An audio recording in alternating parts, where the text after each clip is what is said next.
బొప్పాకాయలు కోద్దామని చేయి పెట్టబోయానండి. కాకపోతే అవి అందవని చెప్పి మళ్ళీ ఎందుకన్నా కర్ర తీసుకొచ్చా వెళ్ళి.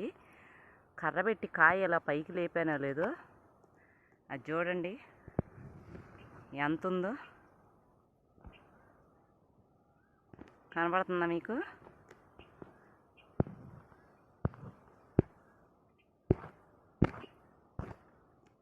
అదిగో అదిగో కాయ లోపల చెట్టుకి చుట్టేసుకొని ఉందన్నమాట.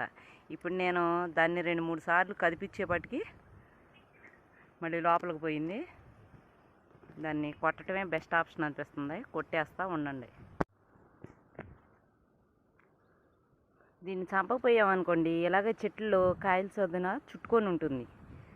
ఎందుకంటే ప్రతి చెట్టుని నిబ్బరంగా చూసి అయితే కొయ్యలేం కదండి. ఇది కాయ పైకి ఎత్తే అంతవరకు కనిపించలేదు నాకు. పెద్ద బొప్పకాయ ఉంది కదా, అక్కడ ఉందన్నమాట. దాని కింద ఉందన్నమాట. ఆ కాయ కింద ఉంది. నేను కర్రబెట్టి అలా అనగానే పైకి లేచిందండి. అందుకనే కొట్టేయాల్సి వచ్చింది.